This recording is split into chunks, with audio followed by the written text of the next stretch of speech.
Hello, everybody. Today we will be discussing social media. It is an information platforms that most of American citizens are on, but it's something that the government often doesn't interfere with. The reason we're going to talk about today is because Facebook has announced this week that it's banning Trump for 2 more years in a 2 year suspension. This means Trump basically cannot post on Facebook. And we're also going to talk about Twitter's policies and along with the First Amendment with social media and how they intertwine with each other. So I'll let the two other hosts introduce themselves. I'm Matthew. I'm the host that's middle of the road with a libertarian slant. And I'm John. I represent the conservative I angle. want to start first with Facebook deciding to suspend Trump for 2 more years. They have said this policy is basically in the public interest, mostly due to Trump's propagandizing of the mail in ballot propaganda, in my opinion, that he was spreading, also to the fact of his lack of handling of certain situations in office, and it could be some resentment done from Trump signing an executive order that basically makes social media companies more liable to being prosecuted against or having lawsuits against them for things used to say on their platform. So there could be a lot of factors and reasons behind Facebook's banning of Trump, but I want to kind of get into Matthew's perspective and John's perspective on if this is a good thing, if this that's a good precedent for how social media should handle politicians and public figures in the nation. Well, I mean, at the end of the day, we just have to recognize that social media giants like Twitter and like Facebook, they are engaging in actions which are openly censoring certain public figures. Now, sometimes this is, as they say, in the public interest. And so I'd say there can probably be a coherent argument for why David Duke should not be able to go out and espouse all of his ideas on these particular platforms. I can understand that. The trouble I tend to have comes from two directions. First, when there seems to be a bit of a bias in the direction they're most concerned with. And so in this particular case, I think most people can agree that if there is a bias, which I believe there is, but if there is a bias, then it's going to be more towards the right than it is towards the left.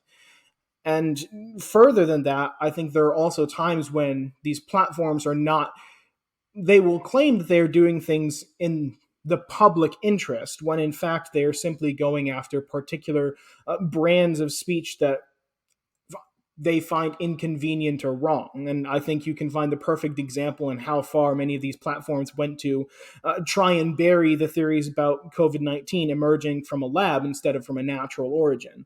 And now we're finding out, and they are finding out through the relaxation of their policies, that that was somewhat short sighted. And so fundamentally for social media, I know the refrain is much too tired, but I am a conservative. I do believe that companies should have the ability to engage in commerce generally as they see fit. The problem is that these platforms are engaging in commerce in a manner that is antithetical to our freedom of speech. And so I think the proper intervention here is to change federal laws, statutory laws, not constitutional ones, change federal statutory laws that make these platforms less platforms and more publishers. Because if they are going to exert this much control over the content that goes onto their websites, then they need to be held accountable for that which goes onto their websites. I would say that I would have to disagree with John when it comes to censorship. While he did bring up an example of David Duke with the KKK, possibly espousing racist views, and you don't want that type of thing, I believe that there needs to be more scrutiny placed upon what public figures post if there is definitive proof regarding certain uh, certain topic areas that could uh, possibly cause violence or riots or things like that. So, for example, with the insurrection on June 6th, there were some things that, of course, were able to kind of blow up in the media, that were able to spread misinformation, like when it came to voting. fraud, which has not really been proved as widespread and is still kind of under investigation. And of course, with possible Antifa involvement in the manner, and with COVID, of course, various conspiracies about the spread of it. While I agree that we don't need to limit while I agree we don't need to limit overall the idea of a possible lab leak, there needs to be a bit of a cap on, or at least some sort of fact check, at least how Twitter's doing it, where they can say, hey, there's not much viable evidence out there, but here's what exists contrary to this view that's been posted, to kind of act as a guideline to guide users that may not get their information elsewhere, because people tend to go to Facebook or Twitter and may have that as their only source of information. So while I agree that they shouldn't totally quash freedom of speech or perhaps ban users, they should at least have that thing of, here's the information that currently exists, or here's something that's contrary. It should apply to both sides. It shouldn't just be a blatant, we're going to remove this, but we'll allow it. Instead, we will give you some information that's out there that's more trustworthy, whether it be academic research or otherwise, on any issue that's controversial, on notable figureheads. Because I believe that they have enough of a sway where they could cause things like what we've seen earlier this year. With them social media companies giving criteria to certain posts on any issue that's controversial, does this mean you'd want them to basically comment on any issue that is controversial in the political sphere and maybe post things like, this post is misleading, this post glorifies violence, like they did with Trump? Is that what you're talking about? Like, how far does this go in terms of extent? I would say it would go for more of the bombastic statements, so like promoting violence. With Trump's post, that is something I would agree on, saying, hey, this promotes violence, it's against community guidelines. I'm kind of on the fence on whether you would want to take that down or just leave it there. I can understand with a statement like that could possibly be taken down because it's not furthering freedom of speech. It's not. It's equivalent to kind of, I guess in a sense, hate speech, because it's not doing anything at all. It's not excelling any conversation on the manner. It's just saying, okay, when the looting starts, the shooting starts. It's not helping to solve these problems. It's not putting anything forth. It's not constructive in any way. What I would like these tags on are on things where you have a claim that's easily falsifiable and it's put out there without any real background context. So with climate change denial or other things like that, it doesn't have to be leaning one way or the other. It could be with immigration. It could be with, the border crisis that's going on under the Biden administration. Just saying, okay, here are facts that have been posted, whether it be by the US government or by reports that have been done by nonprofit organizations, or nothing particularly cherry picked, but kind of like a thing of, here is information on the crisis at hand. And John, it seems like you're taking a different view to Matthew, to this kind of just basic post scrutiny, but you want them to be clarified as publishers. Could you elaborate a little bit more on that? Sure. So first, I'd like to talk about some of the things that Matthew said. I certainly understand, like you made the point where some of the statements that would be either labeled or taken down otherwise, or some of those things, they do so because they don't advance freedom of speech. There's no like helpful content to it. They run up against being hate speech. Well, like all of that is part of freedom of speech. Speech does advance freedom of speech. That's kind of how it works. Now, there are categories of speech that the Supreme Court has identified aren't covered under things like the First Amendment by the freedom of speech, but people speaking, that is the exercise of freedom of speech. And I mean, we can have a whole separate episode over the idea of hate speech, whether or not it is right to censor that, whether or not it is appropriate to have that in the public sphere. I am of the mind that hate speech is very, very subjective, and I'm uncomfortable with giving nearly any entity the ability to identify what is and isn't hate speech, because that's inevitably going to turn on its creators one day. But moving on to Russell, your question about changing them into publishers. And so federal law largely stipulates that a lot of these platforms, and they are classified as platforms like Facebook and Twitter, they can't be held liable for a lot of the things that go up onto their site, things like libel or other things that you could otherwise be held civilly or criminally liable for. The New York Times, however, they control everything that goes onto their site. People can't just randomly post onto the New York Times site. And so the New York Times can be held civilly or criminally liable for certain things that are on there because they have that control. The issue for me is that you get to a point where the balancing act between you being a platform and you regulating what goes onto your site, it becomes somewhat skewed. And so what I'm saying is, I don't think that Facebook and Twitter really promote freedom of speech all that well. I don't think they act as platforms, certainly not in the manner that they used to. And I think they're engaging in the greater regulation of speech. Even if you're just putting labels under individual tweets or Facebook posts, that is to some extent a regulation of that speech, because it's like putting up a huge flag next to a person speaking out on a university campus. It's like putting up a flag next to them saying, this person is an idiot, they are wrong.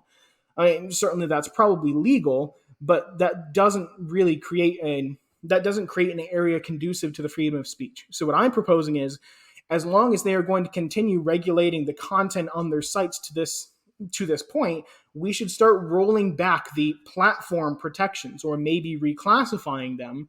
On either they can return to being more conducive to the freedom of speech for everyone, or they can start to undertake some of the responsibilities that platforms or publishers that control the content on their sites are subject to. It seems like this opens a whole can of worms here, because it's very subjective in how much control a social media company should place on its users. Now, while it is meant to be a place of communication, people communicate more in social media than town halls and in public squares. These are the main outlets people use to express their political beliefs. So putting political regulation on them can be seen as a political or partisan move also. I mean, some people even say social media companies should be made public utilities, and I think that's pretty radical, but you can see with government interference being placed on these companies, you can see how that can be biased for one side or the other. I mean, it seems that social media is biased towards the right, but I would say, rather than that being because of regular political beliefs, I would just say it's because the far right is more prone to doing things like violent hate speech than the far left. I mean, you're making a face right now, but I would definitely say neo-Nazis are much more likely to make hate speech than communists. I would definitely say that's a complete right point. All you have to do is look at the alt-right, which has its own niche little following that's in social media, to see how horrible they can be. And while there's some horrible alt-left anarchist eco-animal groups that are out there too, you have to make the distinction. I do want to just emphasize, while there is that bias, how bad is that bias really? Are conservatives blowing this out of proportion? I mean, so there are certain individuals who are going to blow anything out of proportion, and it's always going to be to advance their own particular agendas. There are people that blow the amount of censorship for conservatives out of a proportion. They pretend that conservatives can't say anything. That's obviously not the case. There are also those, and I promise you, even with the temporal similarity, I promise you I'm not calling anyone out. There are also people that would overblow the threat that even the far right online represents when they get online onto these certain platforms. Some people will always blow certain problems out of proportion. However, I think that can't at the same time be used as an argument to completely shut down the things that people are saying when they are being censored. I think that, at least to me, the bias against the right is pretty clear. And I think that the bias has reached a point where those regulations of speech make these sites less conducive to the freedom of speech. And that's why I've advocated for we should start reclassifying them. And I understand the concern about potentially there being political bias that becomes inserted into that process. That's a problem that's going to come from regulation of any kind. Quite frankly, that's a problem we could have now with the protections we do or don't give to certain entities online. I think that I think that kind of tweaking the way that we make those classifications would actually be the better answer. But quite frankly, I think the best case scenario as well, I think we should also enter a little bit of free market into it. And I think we sh- I think, frankly, that there should be a better conservative platform that does similar things to Twitter.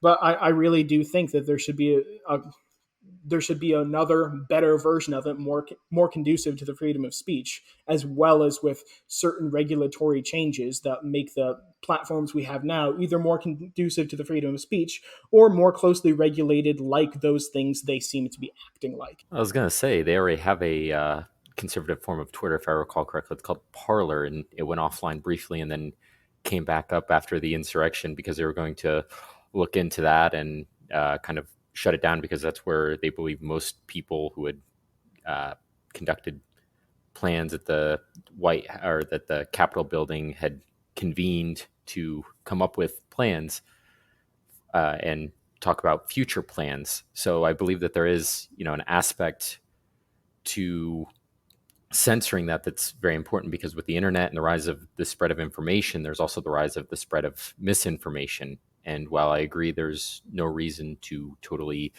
delete someone or ban someone unless they've made threats or, something that's woefully, harmful to an individual, like death threats or just needless threats that do not progress conversation, there needs to be kind of a ringing in to help at least the common American understand that these are complex issues, and a politician's one-liner is not going to be true, because that might be, sadly, where they get their only source of information on that issue. But the difficulty with, like you say, trying to ring in misinformation is that how are these particular entities, like these platforms, at all qualified to decide what is and isn't true? I mean, if I put online that the sky is red, I mean, you can label that and say this is objectively untrue. It's like you go outside and the sky is almost always blue. But if I go outside at sunset, the sky is red. And so they both may be facts, but depending on how one looks at the situation, the facts can change. And furthermore, who are we going to listen to when we're talking about any particular facts? I'm going to bring this back to the example that we already know, which is the COVID-19 lab leak theory. I mean, you had plenty of experts say that it's impossible. There's absolutely no evidence. Like it's completely natural origin. There's no question. And so they were listening to those experts and censoring all of those posts about it. But then people started coming out and saying, hey, you know what? There is actually problems here. And so now, like, they shut down a conversation claiming that it's misinformation when in fact it had all kinds of tethers to reality. And so I am simply very uncomfortable with the idea of allowing these entities to, under the guise of combating misinformation, start deciding this is right and this is wrong.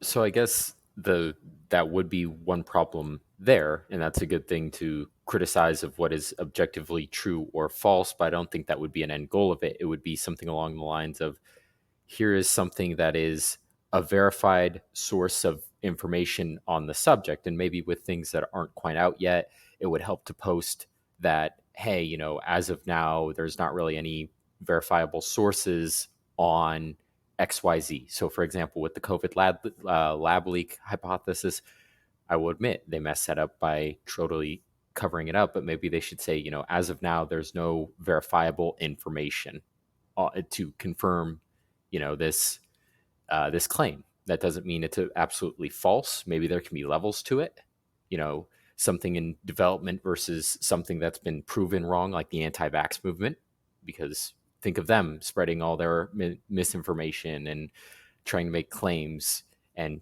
who's going to combat on that? That's children's lives at stake right there. Think if a person becomes convinced, then their child is not vaccinated, then their lives limited, not only because of schooling, but because of possible exposure to viruses. So I guess it's one of those things where it's like you'd have to pick and choose your battle depending on the topic at hand. And you would have to say, okay, for the election fraud thing, maybe it doesn't have to be something of, maybe it can be something where you have a conservative and kind of more left-leaning fact check, and you can say, okay, here are some sources on the topic at hand. Here's what's out here. Here's some at least middle of the road, more viable sources that's not going to be, Stormfront or some way far left publication. I mean, it's not going to be the extremes. Here's a more moderate view of it to kind of ring it in, so you're not just seeing that little tidbit of information.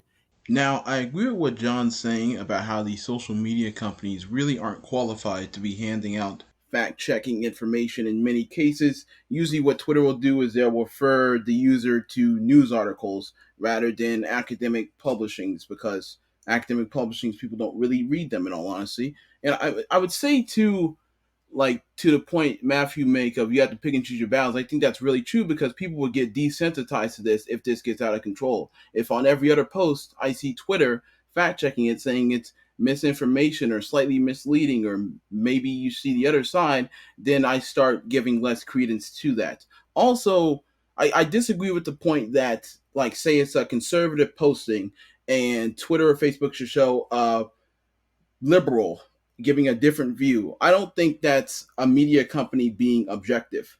An objective media company would just state what's known on the issue from fact basis. And with this, that's where Twitter messed up. Not Twitter, that's where social media companies in general messed up on the lab leak theory, is because there was no 100% provable fact that it came out of a lab in Wuhan. They can't really hold themselves back, though, because these issues of mass importance to the entire nation, people are saying, oh, you have a public right and I demand you to make a stand on these important issues in society. But that's really not their purpose. Their purpose is to spread conversation about these issues. Is it really to control the conversation around these issues? And I think it's also kind of worth pointing out, going more into the lab leak hypothesis, that there's kind of a split between that, not just, natural versus man-made, but even if it is man-made, the idea that people could take it out of context and believe that it's man-made maliciously, that, oh, it's some form of population control, or have an anti-Chinese spin to it. So I can see why they would dampen it down. By all means, China is already, kind of crap the bed on that type of thing with their response. They're not, I'm not saying that we should not have some sort of sanctions or punishment for the Chinese Communist Party for their kind of misinformation or delay in expelling information about the virus. But if it did leak due to research, there's other reasons why it may have been research. It's not just population control, but you can see an avenue where people would be like, oh, look, it's man-made. Therefore, it was made with malicious intent. Therefore, the Chinese Communist Party is just going to release, versions of the virus to destroy the economies of the world and crazy stuff like that. I hear that all the time where I'm at. I hear it from my father. I hear it from my stepfather. It's like, you can have that type of spin come from information like that. So that's why it's really important that whenever information is put out there, it's put out there contextually, or else people will see and run with it and come with their own crazy conclusions. And while you can't change their mind once they're put in there, it's harder to change their mind than to help form that initial impression of that piece of news.